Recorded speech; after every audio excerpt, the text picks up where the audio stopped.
nañ dem seetaani beneen audio bii nga xamante ni professeur Amsatou Sow Fall Sidibé yëkkati na ko teg ko ci candidat bii nga xamante ni mooy Pape Djibril Fall. asalaamaaleykum Pape Djibril Fall man la professeur Amsatou Sow Sidibé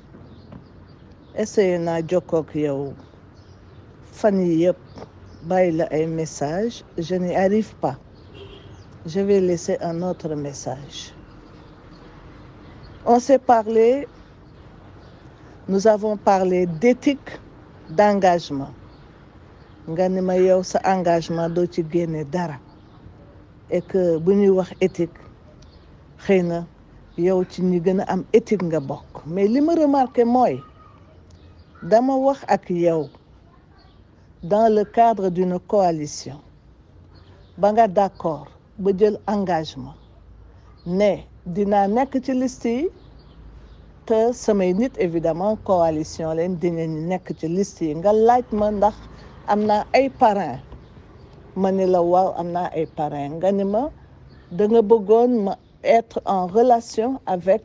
docteur Sey parce que moom moo doon coordonné waxtaanoo na ak moom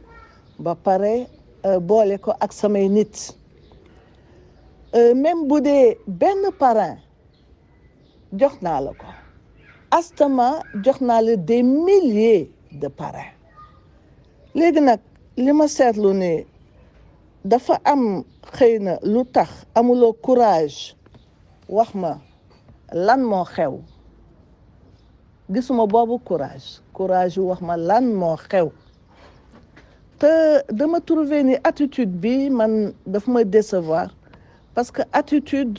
de manque de respect notoire vis-à-vis de moi, vis-à-vis des personnes qui sont avec moi, nga xam ni en toute générosité et en croyance de la fiabilité de ce que tu nous as dit, des personnes qui ont travaillé d'arrache-pied, ñëw mobilisé wu dugal les parrainages bind les parrainages qu'il fallait aussi ajouter man ci sama bopp ma leen di dolli ay parrainage jël parrainage yi nga xam ni dama ko amoon par le biais d'un lien versé ko di dolli tey li ma remarqué ni mooy nanguwuloo wax ak man xëy na dafa am lu tax nanguwuloo wax ak man même bu dee benn parrain encore une fois jox naa la ko waxatumaak des milliers de parrains li ma lay jëkk ñaan mooy étant donné que da nga garder mutisme te je suis sûr que la nga diggee woon defoo ko nga delloo ma samay parrain dama la ko wax ci kalamu yàlla mani boo gëmee suñu borom delloo ma samay parrain dama ci sonn def ci xaalis bu bare def ci ay déplacement à n'en plus finir def ci fatigue physique def ci fatigue intellectuelle sama équipe sonn fanaan ak sa équipe peut-être 2 fois alors réagiral wax ma ce qu'il en est su ma la déggul nag durant ces 24 heures qui suivent je vais passer à la vitesse supérieure waaw je vais passer à la vitesse supérieure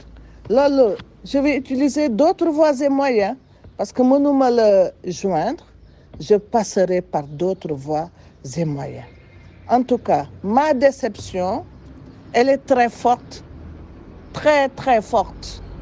la déception de l'équipe qui était avec moi ñëw di la jàppale elle est très forte et la déception de façon générale sera très très forte voilà li ma la bëgg a wax en le regrettant dama defoo woon ni l'éthique serait au centre des préoccupations parce que troisième voie kenn du ko tudd su fekkee ne àndul ak éthique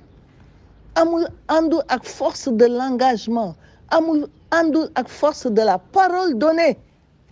mon vieux le départ sent mauvais voilà donc j'attends.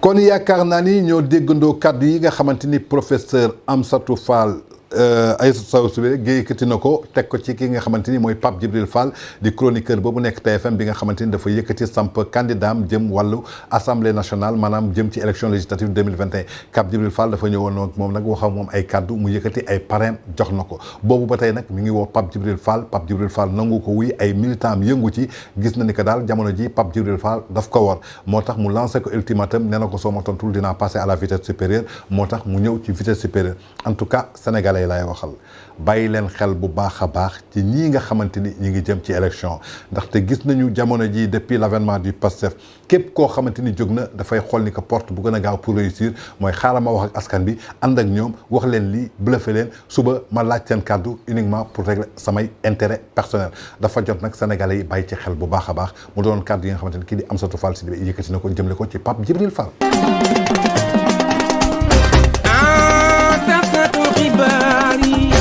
métier bu noble la ngeen yor dëgg la ku siiw yéen a ko siiwal dëgg la ku yàqu yéen a ko yàq dëgg la